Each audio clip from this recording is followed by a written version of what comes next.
핫플랩 이슈맵입니다. 오늘 하루 가장 큰 관심을 받은 뉴스는 무엇이었을까요? 대표팀 감독의 사퇴부터 촉법소년제도 변환, 그리고 고원율까지 지금 가장 중요한 뉴스만 골라 쉽고 빠르게 정리해드리겠습니다. 오늘 이슈맵에서 살펴볼 내용입니다. 첫 번째, 홍명보 감독 사퇴와 한국 축구의 향방. 두 번째, 촉법소년 연령 기준 조건부 하향 추진. 세 번째, 공항 환율 1,600원 시대와 고환율 영향. 그럼 가장 중요한 첫 번째 이슈부터 살펴보겠습니다. 이슈맵 첫 번째 이슈입니다. 결국 홍명보 감독이 대한민국 축구 대표팀을 떠났습니다. 하지만 지금 축구 팬들의 관심은 감독 한 사람의 사퇴보다 앞으로 한국 축구가 어떤 변화를 선택할 것인지에 모이고 있습니다. 홍명보 감독은 2026 북중미 월드컵 조별리그 탈락의 책임을 지겠다며 멕시코 현지에서 대표팀 감독직 사퇴를 공식 발표했습니다. 기자회견은 준비한 입장문을 발표하는 방식으로 진행됐으며 별도의 질의응답 없이 마무리됐습니다. 대표팀이 기대에 미치지 못하는 성적을 거두면서 감독 교체 요구는 꾸준히 이어져 왔고 결국 월드컵 종료 직후 사퇴라는 결론으로 이어졌습니다. 이번 사퇴가 큰 관심을 받는 이유는 단순히 감독 한 명이 물러나는 문제가 아니기 때문입니다.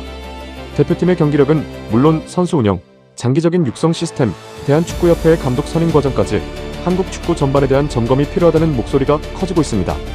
실제로 축구 팬들 사이에서는 새로운 감독 선임뿐 아니라 대표팀 운영 방식과 협회의 쇄신이 함께 이뤄져야 한다는 의견이 이어지고 있습니다. 현재 대한축구협회는 홍명보 감독의 사퇴 의사를 수용하고 향후 대표팀 운영 방향을 논의할 예정입니다. 다만 차기 감독과 관련해 공식적으로 발표된 내용은 아직 없습니다. 국내 지도자를 다시 선임할지 해외 감독을 영입할지 역시 앞으로 논의가 이어질 전망입니다. 이번 결정은 앞으로 한국 축구가 어떤 방향으로 변화할지를 결정하는 중요한 출발점이 될 가능성이 있습니다. 핵심은 감독 한 사람의 사퇴보다 한국 축구가 이번 실패를 어떻게 바꾸고 다시 경쟁력을 회복할 것인가입니다. 잠시 후에는 최근 큰 관심을 받고 있는 촉법소년제도 변화 논의를 함께 살펴보겠습니다. 이슈맵 두 번째 이슈입니다. 촉법소년 기준이 바뀔 가능성이 커지고 있습니다. 다만 많은 분들이 오해하는 부분이 하나 있습니다. 이미 제도가 확정된 것이 아니라 현재 정부가 조건부 하향 방안을 추진하고 있는 단계라는 점입니다. 현재 촉법소년은 만 10세 이상 14세 미만으로 범죄를 저질러도 일반 형사처벌 대신 보호처분을 받는 제도가 적용됩니다. 정부는 최근 살인이나 강도 등 중대한 범죄에 한해 형사 책임을 지는 연령을 만 13세까지 낮추는 방안을 검토하고 있는 것으로 알려졌습니다. 하지만 아직 국무회의 보고와 입법 절차가 남아있어 실제 제도가 시행되기까지는 추가 논의가 필요합니다. 이번 논의가 큰 관심을 받는 이유는 국민 안전과 청소년 보호라는 두 가지 중요한 가치가 함께 걸려있기 때문입니다. 찬성하는 측은 강력 범죄를 저지른 경우에는 나이와 관계없이 보다 엄정한 책임을 물어야 한다고 주장합니다. 반면 신중해야 한다는 의견도 적지 않습니다.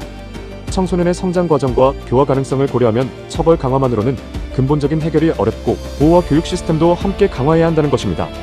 현재 정부는 중대한 범죄를 중심으로 제한적으로 적용하는 방향을 검토하고 있지만 대상 범죄와 세부 기준은 앞으로 공개될 예정입니다.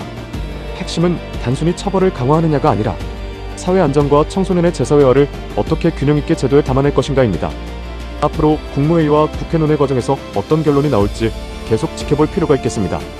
이슈맵 세 번째 이슈입니다. 여름 휴가철을 앞두고 많은 사람들이 체감하는 경제 뉴스가 있습니다. 바로 공항 환율이 1,600원을 넘는 고환율 상황입니다. 여기서 중요한 점은 서울 외환시장의 기준 환율이 아니라 공항 환전소에서 적용되는 달러 현찰 환율이라는 점입니다. 현찰 환전에는 수수료 등이 반영되기 때문에 실제 공항에서 환전하는 가격은 기준 환율보다 더 높게 형성됩니다.